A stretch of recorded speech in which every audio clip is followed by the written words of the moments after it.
দোয়া যখন চাইবে কি করবে? দোয়া যখন চাইবে তুমি নবীর উপরে দরুদ পাঠ করে দোয়া চাইবে। আল্লাহ রাসূল বললেন, ইন্না দুআ মাওকুফুম বাইনা সামাই ওয়াল আরদি লা ইয়াসআদু মিনহু শাইউন হাত্তা তুসাল্লি আলা নবিকা। আল্লাহ নবী বলেন, তোমরা যখন দোয়া চাও ওই দোয়াটা আসমান আর জমিনের মধ্যবর্তী জায়গায় অবস্থান করে। ওই দোয়াটা উপরেও নিয়ে যেতে পারে না, নিচেও নামাতেও পারে না, যতক্ষণ পর্যন্ত তোমরা নবীর উপরে দরুদ পাঠ না করে দোয়া চাও। এজন্য দরুদ শরীফ পাঠ করে দোয়া চাইবেন। যে দোয়াতে দরুদ শরীফ পাঠ করা হয় ওই দোয়া আল্লাহর দরবারে কবুল হয়ে যায়। জোরে বলুন সুবহানাল্লাহ। কটা হলো? চারটে। 5 নাম্বারটা শুনে নিন, এইটা খুব গুরুত্বপূর্ণ জিনিস, আর এটা খুব শিক্ষণীয় জিনিস। এটা খুব শিক্ষণীয় জিনিস, এটা গুরুত্বপূর্ণ জিনিস। কি? দোয়া যখন চাইবে বিনয়ীর সহিত আন্তরিকতার সঙ্গে দোয়াটা চাইবে। অনেক সময় দেখেন, আমার হাতের দিকে তাকান আপনারা, অনেক সময় দেখা যায় অনেক ব্যক্তি আছেন মোনাজাত করছে, তার মোনাজাতের মধ্যে মানে কি বলবো, হাতগুলো এমন করছে, রব্বানা জলামনা আনফুসানা ওয়া হাত তেল মালিশ করছে। আবার অনেকে আবার গাঁট ভাঙে, দেখবেন মোনাজাত করছে গাঁটও ভাঙছে, আবার হাত নিয়ে এমন করছে, এইসব করছে, হাত মালিশ করছে, মোচড়াচ্ছে, মোনাজাতও হচ্ছে। খবরদার নয় বাপ, বেয়াদবের মতো 1 ঘন্টা ধরে মোনাজাত করার থেকে আদবের সহিত 2 মিনিট মোনাজাতটাই যথেষ্ট। কথাটা মাথায় রাখুন। চলুন আলোচনা একটু প্রাসঙ্গিক চলে গেল, আবার চলে এলাম। আল্লাহ বলছেন, ইয়ারযুকুকুম মিনাস সামাই ওয়াল আরদি, আসমান জমিন থেকে আমি আল্লাহ তোমাদের রিজিক দান করেছি। সুতরাং আকাশ থেকে রিজিক পানি বর্ষণ করেছি, আর জমিন থেকে বিভিন্ন ধরনের খাবার তোমাদেরকে তুলেছি। সুতরাং সেই খাবারগুলো তোমরা খেয়েছো, খাওয়ার পরে আমার কেন নিয়ামতকে অস্বীকার করবে? তোমরা কেন আমাকে আল্লাহ বলে ডাকবে না? এরপরে আল্লাহ পাক বলছেন, লা ইলাহা ইল্লাহু, সে আল্লাহ ছাড়া কোনো মাবুদ নেই। এত কিছু বলার পরে আল্লাহ পাক ডাইরেক্ট প্রথমেই বলেননি ইয়া আইয়ুহান নাস, হে মানব জাতি, লা ইলাহা ইল্লাহু তিনি বলেননি। তিনি প্রথমে বলেছেন হে মানব জাতি, বলেই তারপরে বলেছেন আমার নিয়ামতকে স্মরণ করো। আমি কিভাবে তোমাকে চলতে দিয়েছি, খাওয়া দাওয়া নিঃশ্বাস থেকে শুরু করে A to Z। জীবের মধ্যে কত রকম স্বাদ আছে, এক জায়গায় একরকম স্বাদ পাবেন না। জীবের বিভিন্ন রকম, যারা জীবের চ্যাপ্টার পড়েছে, জিওবাদ চ্যাপ্টার যারা লাইফ সায়েন্স নিয়ে পড়েছে, জিওবাদ চ্যাপ্টারটা গিয়ে দেখবেন জীবের বিভিন্ন জায়গায় বিভিন্ন রকম স্বাদ আল্লাহ দিয়েছে। ঠিক না বেঠিক? এক জায়গায় আপনি স্বাদ পাবেন না একরকম, বিভিন্ন জায়গায় স্বাদ দিয়েছে আল্লাহ। ভাবতে পেরেছেন? উযকুরু নি'মাত আল্লাহ। এত কিছু বলার পরে এবার আল্লাহ পাক বলছেন, কেউ কি আছে আল্লাহ ছাড়া কিছু সৃষ্টি করে? জিজ্ঞাসা করলো। তারপরে আল্লাহ বলছেন, আকাশ এবং জমিন থেকে তোমাদের রিজিক দান করেছি। আমার পরিচয় কি? লা ইলাহা ইল্লাহু, আমি ছাড়া কোনো মাবুদ নেই। ফান্না তুফাকুন, কোথায় তোমরা যাচ্ছ? কোথায় ফিরে যাচ্ছ? কোথায় ফিরছো? কোথায় তোমাদের ফেরানো হচ্ছে? কে তোমাদের ভুলভাল বোঝাচ্ছে? আর সেই কথাই তোমরা নাচতেছ কেন? তোমরা আমাকে ছাড়া যাদেরকে ডাকছো, আমাকে ছাড়া যাদেরকে ডাকছো, আমাকে ছাড়া যাদেরকে অনুসরণ করছো, মায়াম লিকুনা মিন কিতমির, তারা কিতমিরের মতো উপকার করতে পারে না। কিতমির, কিতমির বোঝেন? হ্যাঁ, এই নামটা শুনে যান অন্তত। কিতমির কি বললাম? কিতমির সূরা ফাতিরের মধ্যে আছে কিতমির শব্দটা। কিতমির শব্দটা আছে সূরা ফাতিরের মধ্যে। কিতমির কাকে বলে শোনেন আগে। কিতমির শব্দের অর্থটা কি? কিতমির শব্দের অর্থ হচ্ছে, আপনারা খেজুর খান, খেজুর, হ্যাঁ, আচ্ছা, খেজুর খাওয়ার পরে দেখবেন খেজুরের আঁটি বা দানাতে, ওই আঁটির গায়ে দেখবেন একটা পাতলা পর্দা থাকে না?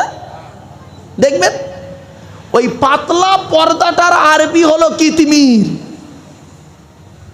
ওই খেজুরের আঁটির গায়ে যে পাতলা পর্দা থাকে, দেখবেন একবার সাদা মতো পাতলা পর্দা, ওই পাতলা পর্দাটার আরবি হলো কিতমির।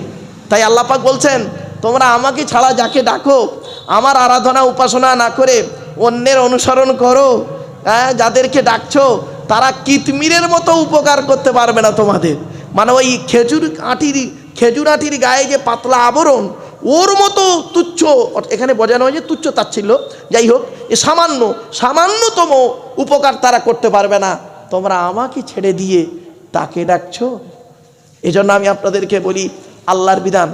গিয়াস যখন আমাকে বলেছিল জলসায় প্রথম বছর, তখন আমি ওকে বলেছিলাম, ভাই তুই এক কাজ কর, তুই এই সব না দিয়ে কোরআনের তাফসির দে, এক একটা সূরার তাফসির, কোনো ঝামেলা থাকবে না। তো এই সূরা ফাতিরের আলোচনা এরপরে আল্লাহ পাক বলছেন, এত কিছু বলার পরে এবার এই কোরআন নাজিল হয়েছে কার উপরে? মুহাম্মদ সাল্লাল্লাহু আলাইহি ওয়াসাল্লামের উপরে, তাই তো? কোরআন নাজিল হয়েছে মুহাম্মদ সাল্লাল্লাহু আলাইহি ওয়াসাল্লামের উপরে। এত কিছু বলার পরে এবার মুহাম্মদ সাল্লাল্লাহু আলাইহি ওয়াসাল্লামকে আল্লাহ কি বলছে শুনুন। ওয়া ইয়ুকাযযিবুকা ফাকাদ কুযযিবাত রাসূলুম মিন ক্বাবলিক ওয়া ইলাল্লাহি তুরজাউল উমুর। আল্লাহ পাক বলছেন ওয়া ইয়ুকাযযিবুকা ফাকাদ কুযযিবাত রাসূলুম মিন ক্বাবলিকা, নবী যদি তোমাকে তারা মিথ্যাবাদী বলে, কিছু বুঝতে পারছেন এবার? নবী তোমাকে তারা যদি মিথ্যাবাদী বলে তাহলে নবী তুমি জেনে রেখো ফাকাদ কুযযিবাত রাসূলুম মিন ক্বাবলিক, তোমার আগে যত রসুল এসেছে তাদেরকে ওরা মিথ্যা কথা বলেছিল, আর সত্যি তাই করেছে। রসুলের আগে যত রসুল নবী এসেছেন প্রত্যেক নবী রসুলের কাজ কি ছিল শুনে নিন। প্রত্যেক নবী রসুলের কথা ছিল কি? সূরা নূহের তাফসীর করতে গিয়ে আলোচনা করেছি, সূরা শুআরার তাফসীর করতে গিয়ে আলোচনা করেছি। আল্লাহ পাক প্রত্যেক নবী কি একটা কথা বলেছেন, প্রত্যেক নবীর ভাষা ছিল একটা, ইন্নী লাকুম রাসূলুন আমিন ফাত্তাকুল্লাহা ওয়া আতিউন ওয়ামা আসআলুকুম আলাইহি মিন আজরিন ইন আজরিয়া ইল্লা আলা রাব্বিল আলামিন। বাপ এই আয়াতের আলোচনা ব্যাখ্যা করতে গেলে কেউ গায়ে পেতে নেবেন না, দয়া করে অনুরোধ করে বলে যাচ্ছি। অনেক বক্তাদের বলছি ভাই আমার গায়ে পেতে নেবেন না, এই আয়াতটা কোরআনের আয়াত, আমার নিজস্ব কথা নয়। আল্লাহ বলছেন প্রত্যেক নবীর কথা ছিল ইন্নী লাকুম রাসূলুন আমিন, আমি একজন সত্যবাদী রসুল। প্রত্যেক রসুলের কথা নিজেরাই পরিচয় দিচ্ছে, ইন্নী লাকুম রাসূলুন আমিন, আমি একজন সত্যবাদী রসুল। ফাত্তাকুল্লাহ, তোমরা আল্লাহকে ভয় করো, সুতরাং আল্লাহকে ভয় করো। ওয়াতিউনি, ওয়াতিউনি শব্দটা নুনে জের আছে, ওখানে ইয়া ছিল, ইয়াটাকে হযফ করে দেওয়া আছে, ওয়াতিউন, সুতরাং তোমরা আমাকে অনুসরণ করো, আমি যেভাবে খেয়েছি, আমি যেভাবে চলেছি, আমাকে অনুসরণ করো। এজন্য আপনাদের বলে যাচ্ছি বাবা, আল্লাহর নবীর অনুসরণ করুন। নবী যেভাবে খেয়েছেন, নবী যেভাবে শুয়েছেন, নবী যেভাবে চলেছেন, সেইভাবেই জীবনযাপন করো। ইতাআত শব্দের ব্যাখ্যাটা এইটাই, শুধু মুখে নবী নবী করলে হবে না, মুখে নবী নবী ইয়া রাসূলুল্লাহ ইয়া হাবিবাল্লাহ ইয়া রাসূলুল্লাহ ইয়া হাবিবাল্লাহ, আর আপনার কাজগুলো হবে সুন্নতের খেলাফ। জীবনে কোনোদিন বাসন চেটে খাননি, আঙুল চেটে খাননি, একটা সুন্নতকে আদায় করেননি, আর আপনি খালি মুখে মুখে বললে হবে না বাপ, খালি এই হাদিসটা খালি মুখে বললে হবে না, মানে হাব্বা সুন্নতি ফাকাদ হাব্বানি ওয়া মান হাব্বানি কানা মাই ফিল জান্নাহ। এই হাদিসটার বাংলা মানে সংক্ষেপে বলছি, যে ব্যক্তি একটা আমার সুন্নতকে জিন্দা রাখবে সে কিয়ামতের মাঠে নাজাত পেয়ে যাবে। এই হাদিসটা আমরা মুখে বলি কিন্তু আমল করি না। একটা সুন্নত আপনাদেরকে আমি বলে যাচ্ছি, চৈতন্যের মানুষ আজকের এই 2024 সালে অনুরোধ করে বলে যাচ্ছি, হাতে ধরে পায়ে ধরে বলে যাচ্ছি, নবীর একটা সুন্নতকে আপনারা মেনে চলুন, অন্তত একটা মেনে চলুন, আমল করুন, ওইটার উপরে দেখবেন আল্লাহ নাজাত দেবে, অনেক কিছু শিখে ফেলবেন। ছোট্ট দুটো উদাহরণ দিয়ে দিচ্ছি। রাসূলুল্লাহ খেয়েছেন কিভাবে, নবীর খাবার তরিকা। মা বোনেরা ভালো করে শুনে নিন, আজকের বাড়ি থেকে স্বামীকে, ছেলেকে, ভাইকে এইভাবে শিক্ষা দেবেন আর এইভাবে চালাবেন।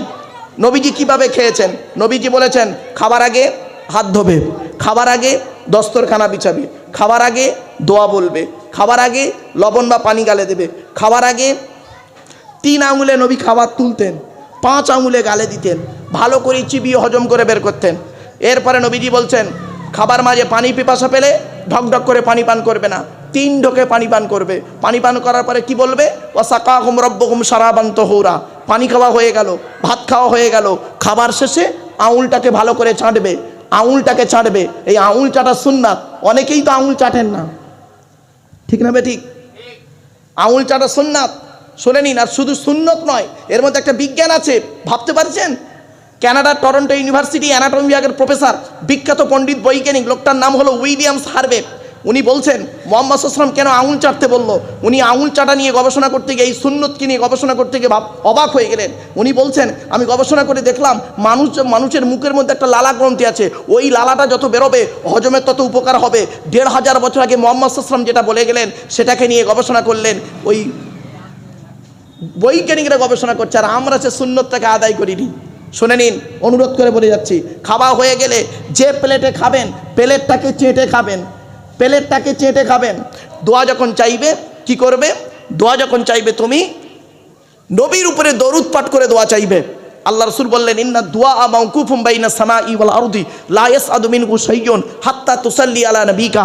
আল্লাহ নবী বলেন তোমরা যখন দোয়া চাও ওই দোয়াটা আসমান আর জমিনের মধ্যবর্তী জায়গায় অবস্থান করে, ওই দোয়াটা উপরেও নিয়ে যেতে পারে না, নিচেও নামাতেও পারে না যতক্ষণ পর্যন্ত তোমরা নবীর উপরে দরুদ পাঠ না করে দোয়া চাও। এজন্য দরুদ শরীফ পাঠ করে দোয়া চাইবেন, যে দোয়াতে দরুদ শরীফ পাঠ করা হয় ওই দোয়া আল্লাহর দরবারে কবুল হয়ে যায়। জোরে বলুন সুবহানাল্লাহ। কটা হলো? চারটে।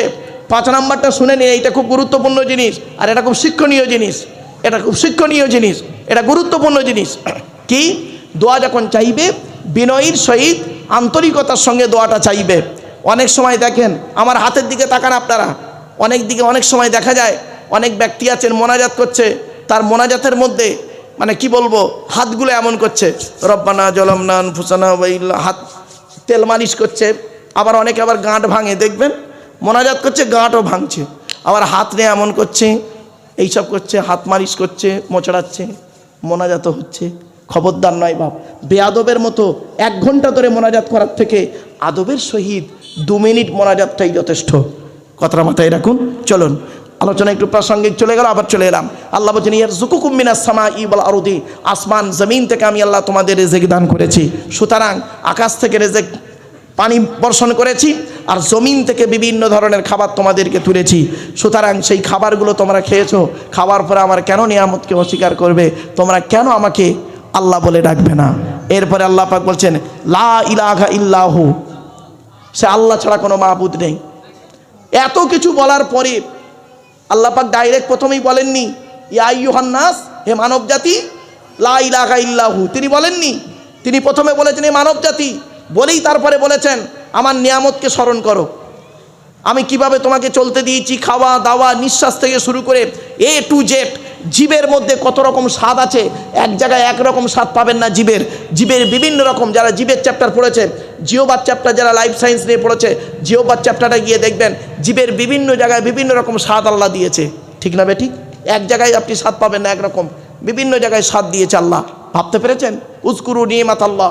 এত কিছু বলার পরে এবার আল্লাহ পাক বলছেন কেউ কি আছে আল্লাহ ছাড়া কিছু সৃষ্টি করে? জিজ্ঞাসা করলো। তারপরে আল্লাহ বলছেন আকাশ এবং জমিন থেকে তোমাদের রিজিক দান করেছি। আমার পরিচয় কি? লা ইলাহা ইল্লাহু, আমি ছাড়া কোনো মাবুদ নেই। ফান্না তুফাকুন, কোথায় তোমরা যাচ্ছ? কোথায় ফিরে যাচ্ছ? কোথায় ফিরছো? কোথায় তোমাদের ফেরানো হচ্ছে? কে তোমাদের ভুলভাল বোঝাচ্ছে? আর সেই কথাই তোমরা নাচতেছ কেন? তোমরা আমাকে ছাড়া যাদেরকে ডাকছো, আমাকে ছাড়া যাদেরকে ডাকছো, আমাকে ছাড়া যাদেরকে অনুসরণ করছো, মায়াম লিকুনা মিন কিতমির, তারা কিতমিরের মতো উপকার করতে পারে না। কিতমির, কিতমির বোঝেন? হ্যাঁ, এই নামটা শুনে যান অন্তত। কিতমির কি বললাম? কিতমির সূরা ফাতিরের মধ্যে আছে কিতমির শব্দটা। কিতমির শব্দটা আছে সূরা ফাতিরের মধ্যে। কিতমির কাকে বলে শোনেন আগে। কিতমির শব্দের অর্থটা কি? কিতমির শব্দের অর্থ হচ্ছে, আপনারা খেজুর খান, খেজুর, হ্যাঁ, আচ্ছা, খেজুর খাওয়ার পরে দেখবেন খেজুরের আঁটি বা দানাতে, ওই আঁটির গায়ে দেখবেন একটা পাতলা পর্দা থাকে না? দেখবেন ওই পাতলা পর্দাটার আরবি হলো কিতমির। ওই খেজুরের আঁটির গায়ে যে পাতলা পর্দা থাকে দেখবেন একবার সাদা মতো পাতলা পর্দা, ওই পাতলা পর্দাটার আরবি হলো কিতমির। তাই আল্লাহ পাক বলছেন তোমরা আমাকে ছাড়া যাকে ডাকো, আমার আরাধনা উপাসনা না করে অন্যের অনুসরণ করো, হ্যাঁ, যাদেরকে ডাকছো তারা কিতমিরের মতো উপকার করতে পারবে না তোমাদের। মানে ওই খেজুর আঁটির গায়ে যে পাতলা আবরণ, ওর মতো তুচ্ছ, এখানে বোঝানো হয় যে তুচ্ছ তাচ্ছিল্য, যাই হোক, এ সামান্যতম উপকার তারা করতে পারবে না। তোমরা আমাকে ছেড়ে দিয়ে তাকে ডাকছো। এজন্য আমি আপনাদেরকে বলি আল্লাহর বিধান। গিয়াস যখন আমাকে বলেছিল জলসায় প্রথম বছর, তখন আমি ওকে বলেছিলাম ভাই তুই এক কাজ কর, তুই এই সব না দিয়ে কোরআনের তাফসির দে, এক একটা সূরার তাফসির, কোনো ঝামেলা থাকবে না। তো এই সূরা ফাতিরের আলোচনা এরপরে আল্লাহ পাক বলছেন এত কিছু বলার পরে এবার এই কোরআন নাজিল হয়েছে কার উপরে? মুহাম্মদ সাল্লাল্লাহু আলাইহি ওয়াসাল্লামের উপরে, তাই তো? কোরআন নাজিল হয়েছে মুহাম্মদ সাল্লাল্লাহু আলাইহি ওয়াসাল্লামের উপরে। এত কিছু বলার পরে এবার মুহাম্মদ সাল্লাল্লাহু আলাইহি ওয়াসাল্লামকে আল্লাহ কি বলছে শুনুন, ওয়া ইয়ুকাযযিবুকা ফাকাদ কুযযিবাত রাসূলুম মিন ক্বাবলিক ওয়া ইলাল্লাহি তুরজাউল উমুর। আল্লাহ পাক বলছেন ওয়া ইয়ুকাযযিবুকা ফাকাদ কুযযিবাত রাসূলুম মিন ক্বাবলিকা, নবী যদি তোমাকে তারা মিথ্যাবাদী বলে, কিছু বুঝতে পারছেন এবার, নবী তোমাকে তারা যদি মিথ্যাবাদী বলে তাহলে নবী তুমি জেনে রেখো ফাকাদ কুযযিবাত রাসূলুম মিন ক্বাবলিক, তোমার আগে যত রসুল এসেছে তাদেরকে ওরা মিথ্যা কথা বলেছিল, আর সত্যি তাই করেছে। রসুলের আগে যত রসুল নবী এসেছেন প্রত্যেক নবী রসুলের কাজ কি ছিল শুনে নিন। প্রত্যেক নবী রসুলের কথা ছিল কি, সূরা নূহের তাফসীর করতে গিয়ে আলোচনা করেছি, সূরা শুআরার তাফসীর করতে গিয়ে আলোচনা করেছি। আল্লাহ পাক প্রত্যেক নবী কি একটা কথা বলেছেন, প্রত্যেক নবীর ভাষা ছিল একটা, ইন্নী লাকুম রাসূলুন আমিন ফাত্তাকুল্লাহা ওয়া আতিউন ওয়া মা আসআলুকুম আলাইহি মিন আজরিন ইন আজরিয়া ইল্লা আলা রাব্বিল আলামিন। বাপ এই আয়াতের আলোচনা ব্যাখ্যা করতে গেলে কেউ গায়ে পেতে নেবেন না, দয়া করে অনুরোধ করে বলে যাচ্ছি। অনেক বক্তাদের বলছি ভাই আমার গায়ে পেতে নেবেন না, এই আয়াতটা কোরআনের আয়াত, আমার নিজস্ব কথা নয়। আল্লাহ বলছেন প্রত্যেক নবীর কথা ছিল ইন্নী লাকুম রাসূলুন আমিন, আমি একজন সত্যবাদী রসুল। প্রত্যেক রসুলের কথা নিজেরাই পরিচয় দিচ্ছে, ইন্নী লাকুম রাসূলুন আমিন, আমি একজন সত্যবাদী রসুল। ফাত্তাকুল্লাহ, তোমরা আল্লাহকে ভয় করো, সুতরাং আল্লাহকে ভয় করো। ওয়াতিউনি, ওয়াতিউনি শব্দটা নুনে জের আছে, ওখানে ইয়া ছিল, ইয়াটাকে হযফ করে দেওয়া আছে, ওয়াতিউন, সুতরাং তোমরা আমাকে অনুসরণ করো, আমি যেভাবে খেয়েছি আমি যেভাবে চলেছি আমাকে অনুসরণ করো। এজন্য আপনাদের বলে যাচ্ছি বাবা, আল্লাহ নবীর অনুসরণ করুন, নবী যেভাবে খেয়েছেন, নবী যেভাবে শুয়েছেন, নবী যেভাবে চলেছেন সেইভাবেই জীবনযাপন করো।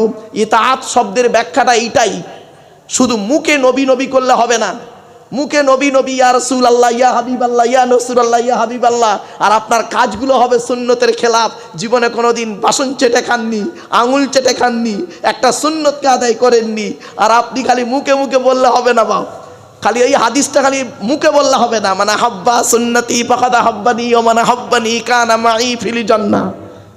এই হাদিসটার বাংলা মানে সংক্ষেপে বলছি, যে ব্যক্তি একটা আমার সুন্নতকে জিন্দা রাখবে সে কিয়ামতের মাঠে নাজাত পেয়ে যাবে। এই হাদিসটা আমরা মুখে বলি কিন্তু আমল করি না। একটা সুন্নত আপনাদেরকে আমি বলে যাচ্ছি, চৈতন্যের মানুষ আজকের এই 2024 সালে অনুরোধ করে বলে যাচ্ছি, হাতে ধরে পায়ে ধরে বলে যাচ্ছি, নবীর একটা সুন্নতকে আপনারা মেনে চলুন, অন্তত একটা মেনে চলুন, আমল করুন, ওইটার উপরে দেখবেন আল্লাহ নাজাত দেবে, অনেক কিছু শিখে ফেলবেন। ছোট্ট দুটো উদাহরণ দিয়ে দিচ্ছি, রাসূলুল্লাহ খেয়েছেন কিভাবে, নবীর খাবার তরিকায়। মা বোনেরা ভালো করে শুনে নিন, আজকের বাড়ি থেকে স্বামীকে, ছেলেকে, ভাইকে এইভাবে শিক্ষা দেবেন আর এইভাবে চালাবেন। নবীজি কিভাবে খেয়েছেন, নবীজি বলেছেন খাবার আগে হাত ধোবে, খাবার আগে দস্তরখানা বিছাবে, খাবার আগে দোয়া বলবে, খাবার আগে লবণ বা পানি গালে দেবে, খাবার আগে 3 আঙুলে নবী খাবার তুলতেন, 5 আঙুলে গালে দিতেন, ভালো করে চিবিয়ে হজম করে বের করতেন। এরপরে নবীজি বলছেন খাবার মাঝে পানি পিপাসা পেলে ঢকঢক করে পানি পান করবে না, 3 ঢোকে পানি পান করবে। পানি পান করার পরে কি বলবে, ওয়াসাকাহুম রাব্বুহুম শারাবান তাহুরা, পানি খাওয়া হয়ে গেল, ভাত খাওয়া হয়ে গেল, খাবার শেষে আঙুলটাকে ভালো করে চাটবে, আঙুলটাকে চাটবে। এই আঙুল চাটা সুন্নাত, অনেকেই তো আঙুল চাটেন না, ঠিক না ঠিক? আঙুল চাটা সুন্নাত, শুনে নিন। আর শুধু সুন্নত নয়, এর মধ্যে একটা বিজ্ঞান আছে, ভাবতে পারছেন? কানাডার টরন্টো ইউনিভার্সিটি অ্যানাটমি বিভাগের প্রফেসর, বিখ্যাত পণ্ডিত বৈজ্ঞানিক, লোকটার নাম হলো উইলিয়ামস হার্ভে। উনি বলছেন মুহাম্মদ সাল্লাল্লাহু আলাইহি ওয়াসাল্লাম কেন আঙুল চাটতে বললো। উনি আঙুল চাটা নিয়ে গবেষণা করতে গিয়ে, এই সুন্নতকে নিয়ে গবেষণা করতে গিয়ে অবাক হয়ে গেলেন। উনি বলছেন আমি গবেষণা করে দেখলাম মানুষের মুখের মধ্যে একটা লালা গ্রন্থি আছে, ওই লালাটা যত বেরোবে হজমের তত উপকার হবে। 1500 বছর আগে মুহাম্মদ সাল্লাল্লাহু আলাইহি ওয়াসাল্লাম যেটা বলে গেলেন সেটাকে নিয়ে গবেষণা করলেন, ওই বৈজ্ঞানিকরা গবেষণা করছে, আর আমরা সে সুন্নতটাকে আদায় করিনি। শুনে নিন, অনুরোধ করে বলে যাচ্ছি, খাওয়া হয়ে গেলে যে প্লেটে খাবেন প্লেটটাকে চেটে খাবেন, প্লেটটাকে চেটে খাবেন।